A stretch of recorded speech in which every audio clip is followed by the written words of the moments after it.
Centro Gastronômico Recanto dos Pescadores.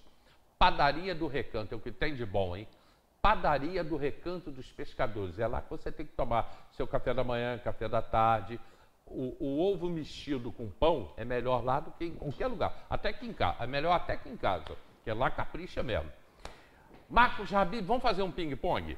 Bora. Tá, eu jogo a bola para você, você mata no peito. Bom, aí no ping-pong não mata no peito, né? Mas eu cruzo para você, você mata no peito e me responde, ok? Reunião da Câmara de Vereadores para discutir o atraso e retirada de linha de ônibus. Bem, Hélio, primeiramente quero dar bom dia a todos os ouvintes da Rádio Diário e aqui os telespectadores da Diário TV, né? Primeiramente, a gente tem que lembrar, né, com o maior respeito, né, que foi colocado, tal, faltou mais mobilização da sociedade civil organizada. Né? O que a gente viu lá... Estava lotado lá. Sim, mas lotado de quem? Por quem? Para quem? Né? Porque, assim, com o maior respeito às pessoas que estão aí fazendo gritas injustas, né? A gente estava aqui falando em off, né? Paralisação em frente de tiros de guerras, essa questão toda. Eu acho que a população deveria gritar mais pela sua cidade em vez de pedir uma intervenção que nunca vai acontecer. Né? Pegando só carona, você me apresentou como um comunista capitalista, eu sou um socialista, e como um bom socialista, né, que é uma etapa do comunismo, concordo. Né? Eu vou citar Antônio Gramsci, um teórico marxista italiano. Odeio os indiferentes. Acredito, assim como Friedrich Helber, que viver é tomar partido. Não podem existir apenas homens estranhos à cidade. Quem vive de verdade não pode ser cidadão e não tomar partido. Indiferença biula, é parasitismo, é covardia, não é vida. Por isso odeio os indiferentes. Antônio Gramsci. O que significa? Você tem que participar. Sim. Então, o que acontece? A audiência. Sim, tinha muitas pessoas lá. Foi proveitosa por um motivo? Foi. Estou aqui para parabenizar o vereador Tenente Jaime, presidente da Comissão de Mobilidade Urbana, que engloba o transporte público, o relator vereador Maurício Lopes e o membro vereador João Miguel. Mas deixou muito a desejar. Desculpas esparrafadas da aviação Dedo de Deus, da ausência de ônibus, aquela denúncia que o vereador Amós Laurindo colocou de bancos sendo retirados de ônibus, aquilo é grave, muito grave, né? E é o que eu coloquei lá, a gente se encontrou lá, quem vê aí no portal da Câmara de Vereadores vai ver lá. Eu não vejo um plano municipal de mobilidade urbana. Com o maior respeito ao secretário municipal de Segurança Pública, Marco Antônio da Luz, a gente não vê. Né? Eu poderia ter feito mais perguntas lá. Quando vai sair esse plano e quem está fazendo? É a FETranspor? É a Fundação Getúlio Vargas? Quem está sendo convidado? Quem são os engenheiros de tráfego que estão nessa situação? Porque vamos converger aqui, a empresa cobra um preço exorbitante no preço. Concordamos. Né? Muitas pessoas sofrem com ônibus que não chega, mas também a aviação sofre com o que a gente acabou de ver, ruas esburacadas, qualquer chuva entra qualquer coisa de água. Então, assim, cabe aos dois entes, porque ali a Câmara de Vereadores não resolve. Quem tem a caneta na mão para resolver é Vinícius Clausen Cardoso da Silva, prefeito. É o prefeito que resolve essa questão, ele que tem que puxar a rédea. Se ele não puxar, não são os vereadores. O vereador, o papel primordial dele é a fiscalização. Perfeito. Então, o primeiro assunto já foi. Segundo assunto, tá? Você falou que não vai ter uma intervenção militar. É óbvio que não. Lula sobe a rampa do Planalto dia 1º? Claro que sobe. Democraticamente, as pessoas foram às urnas nos 2 primeiros turnos, né? A gente viu aqui pessoas que foram de camisa do Brasil por causa de um candidato que instrumentalizou essa camisa, por isso que eu estou usando hoje a camisa do Brasil, para dizer que a camisa do Brasil é de todo mundo, até dos socialistas, né? Então, eu acho que sim, a gente teve eleições ordeiras, pacíficas, a gente não tem casos de coisas horrorosas que aconteceu, pontuais, né? Como foi noticiado pelo jornal impresso do Diário, eu entrei com uma provocação no Ministério Público Eleitoral contra uma autoridade religiosa que, no uso das suas atribuições, disse notícias falsas, isso no primeiro turno, mas, tirando isso, a gente teve as eleições, Lula assume, né? Está agora marcado já o Tribunal Superior Eleitoral, o ministro Alexandre de Moraes já marcou, né? Dia 12 de dezembro tem a diplomação na sede do TSE em Brasília e dia 1º de janeiro a posse. A Kamala Harris, vice-presidente dos Estados Unidos, ela já colocou que a comitiva dela vai chegar aqui no Brasil para o dia 26 de dezembro. Então, vai vir uma comitiva de 26 pessoas. Quem deve vir? O John Kerry, que é o secretário de governo americano, e todas as outras autoridades, né? Tá. O Brasil agora, com o governo PT, vira um país comunista? Claro que não. Claro que não. Claro que não. E aí, um cara de esquerda que sabe ouvir críticas e sabe o contraditório, quem mais ganhou dinheiro nesses governos petistas que nós tivemos foram os bancos, né? A gente sabe disso, né? O PT fez coisas maravilhosas pelo desenvolvimento social, fez. A gente tem aí o Auxílio Brasil, que à época era o Bolsa Família, né? Que é um enxerto do programa Fernando Henrique Cardoso, né? Que o Fernando Henrique Cardoso, sim, é o criador do programa Macro, tal. Então, assim, a gente não tem comunismo, né? Não dá, no século XXI, as pessoas dividir o Brasil. Porque, assim, o que acontece? O que me assusta, Hélio, e redondamente me assusta, é líderes religiosos usarem os seus espaços para falarem isso. Que o PT se assumisse a fechar as igrejas. A lei que colocou as igrejas como organizações jurídicas é de 2003. Baixa aí no YouTube. Eu tenho total propriedade para falar. Vai aí no YouTube, coloca Lei de Liberdade Religiosa. Vai aparecer o Lula, no primeiro ano dele, colocando as igrejas como organização jurídica. Tá. Então, comunismo, ateísmo não acontece. Venezuela é um país comunista ou tem uma ditadura de esquerda? Aí a gente vai ter que entrar numa questão. Normalmente se fala que a esquerda defende uma ditadura. E concordo que na Venezuela há uma ditadura porque, e aí eu vou tocar nos meus colegas bolsonaristas, a primeira coisa que Maduro fez assim que assumiu foi enxertar o STF como o Bolsonaro queria fazer aqui no Brasil. Então, a Venezuela é uma ditadura sobre o proletariado, não do proletariado. Não é a classe trabalhadora ditando regras. Embora, sim, reconheço que eles fizeram comitês populares nos bairros e tal, mas é uma ditadura sobre o proletariado. Né? Não há uma ditadura que a classe trabalhadora tem vez. Porque, assim, perdoe-me quem está me ouvindo, se você acha que você é capitalista porque você tem uma lojinha ou porque você tem um carrinho que está matando a várias vezes para pagar, não, você não é de direita. Né? Você é trabalhador, assalariado, que se esforça nesse comércio injusto, às vezes. Né? A gente sabe que muitas dessas pessoas que moram em comunidades se intitulam de direita. Não, você é conservador. Ser de direita é outra coisa. Então, a Venezuela, o que passa pela Venezuela é uma ditadura sobre o proletariado, sobre a classe trabalhadora. Então, não é um comunismo... Qual foi o país que você acha que deu certo, país comunista, socialista, que deu certo no mundo?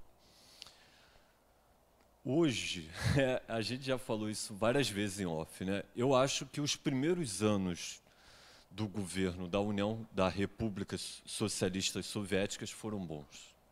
Mas depois Stalin começou a cometer coisas muito erradas, né? Diga de passagem, quando ele deixou a presidência, veio o relatório de Kriev, né, que colocou tudo que ele tinha colocado de mortes, né, e espantou até os comunistas aqui no Brasil, né, muitos comunistas se afastaram do Partido Comunista Brasileiro. Então, eu acho que os primeiros anos da União República Soviéticas socialistas foram bons. Depois... A China não é um comunismo que deu certo? Que a China é um país hoje altamente capitalista. É aquilo que a gente já falou aqui, A China socialismo hoje de mercado. É um socialismo de mercado, né? Porque a China hoje é produzir e ganhar dinheiro. Deu certo. Sim. Então, assim, igual, as pessoas falam muito de Cuba também, né? Eu tenho aí, se você quiser ligar agora, né? Eu tenho contato com vários freis em Cuba, pastores. Aí fala, tem perseguição? Eu já falei.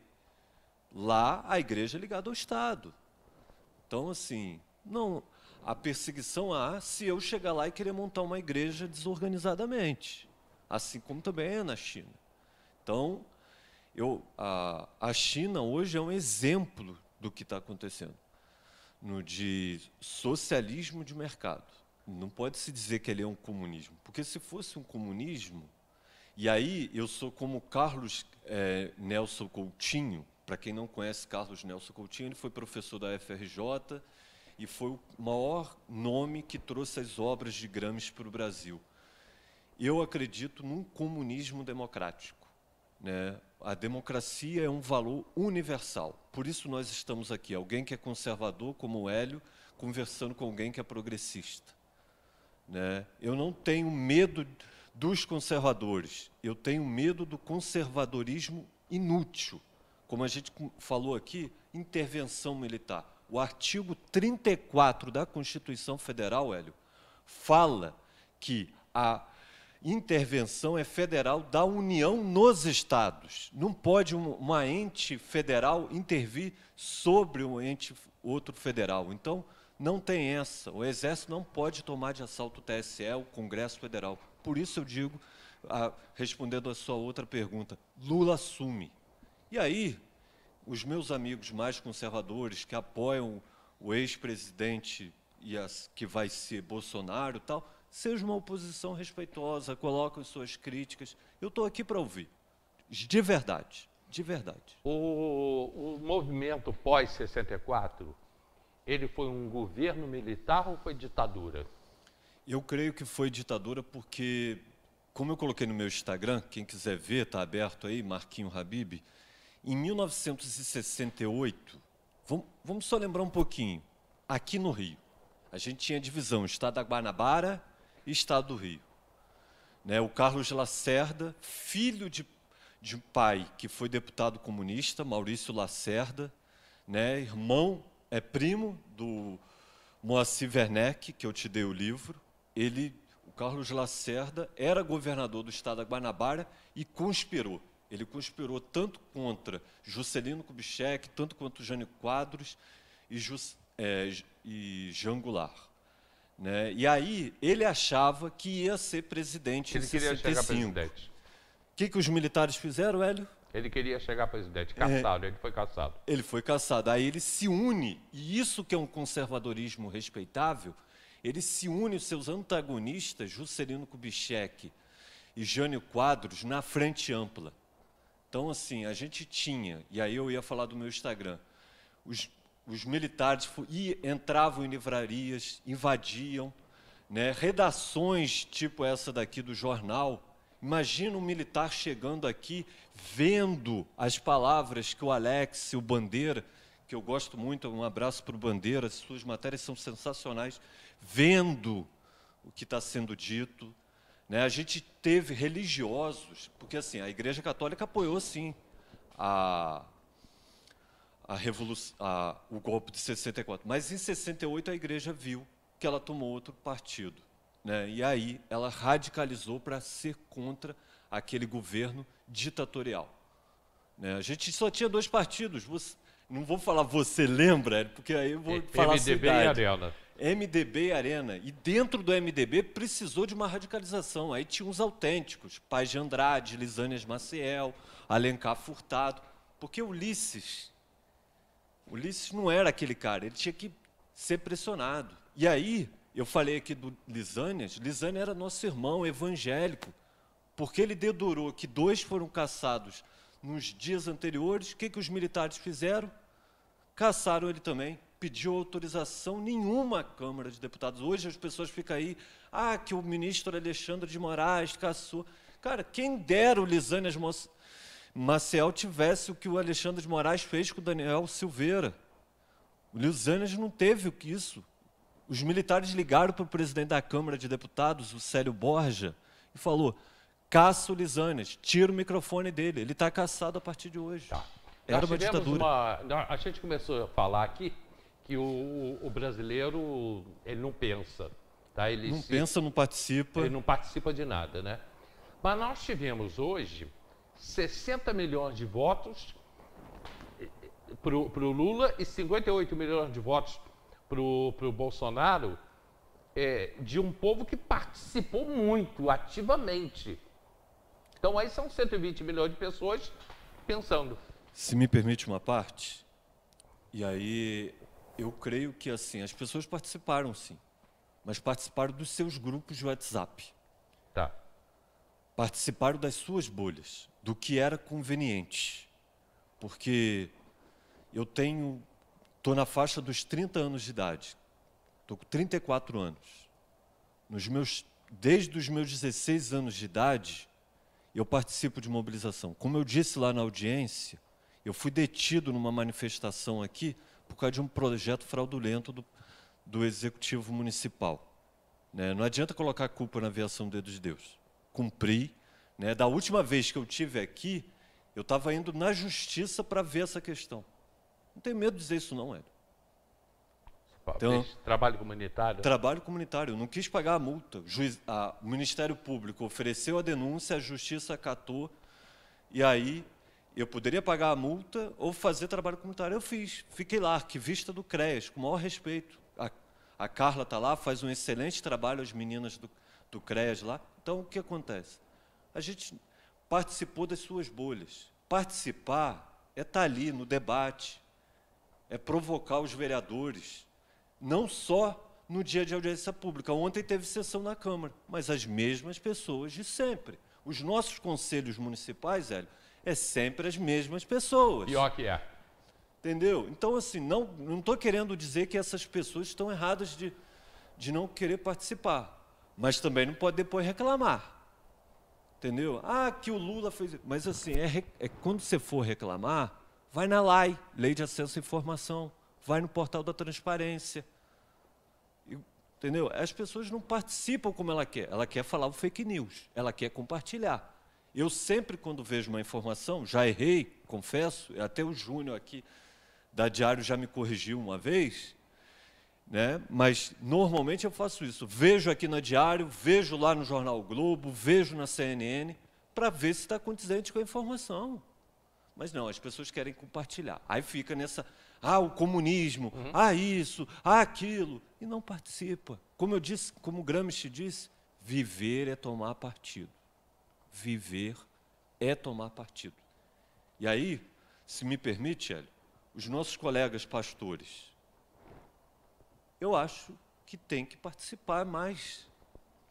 A gente está orando pela pátria, beleza, concordo. Mas igual, no dia da reunião do AMA, que a Ana teve aqui, eu tive lá na reunião do AMA e conversei com ela. Ela falou exatamente aquela questão que a gente levantou aqui, das pastores. Ela citou a Gabriela, lá da Missão Metodista do Meu Dom, citou outras pastoras. É importante, porque, e aí eu falei para ela, quando um pastor sabe de um crime contra a mulher, e a gente está no mês, né, 21 dias de combate à violência contra a mulher, quando ele sabe, qual é o papel dele? Não é dizer que precisa de reconciliação, precisa de mais de Deus, é denunciar, procurar a delegacia. E aí, com o maior respeito aqui ao Executivo, por favor, prefeito, converse com o delegado, eu vi que o senhor se reuniu ultimamente com as forças de segurança, coloca um núcleo de atendimento à violência contra a mulher lá nos outros distritos, lá em Bom Sucesso. Entende? A mulher tem que sair lá de Bom Sucesso, Hélio. se ela é agredida, pegar o ônibus, tal, às vezes não tem. E aí vir aqui, né? E aí um conselho para o delegado, faz alguma coisa, deixa também aberto nos finais de semana, porque o núcleo de atendimento à mulher, só se você ligar. Muitas das nossas mulheres não têm contato, Hélio. Perfeito. Teresópolis está passando um momento difícil. Aqui nosso tempo esgotou. Como sempre, é muito bom um bate-papo com o Marcos Rabi, porque a gente fala sobre tudo e sobre todos. E aí a minha última pergunta para ele, que eu já atropelei a hora. Brasil ganha a Copa do Mundo? Ah, vai ter que jogar muita bola, né? Eu torço que ganhe. Eu torço que leve. Também. Mas eu não sou muito fã de Copa, gente. Eu sou mais Fórmula 1. Não, eu gosto de Copa do Mundo também. E gosto de Fórmula 1. Muito obrigado, Marquinhos. Gente, fechando o programa de hoje, bom final de semana, uma grande vitória no Brasil. Hoje, para você que está na reprise de meia-noite, que é de 4 horas da tarde, ninguém vai ver mesmo, né? Está todo mundo ligado aí no jogo. Mas você que está na reprise de meia-noite já sabe se o Brasil ganhou ou não.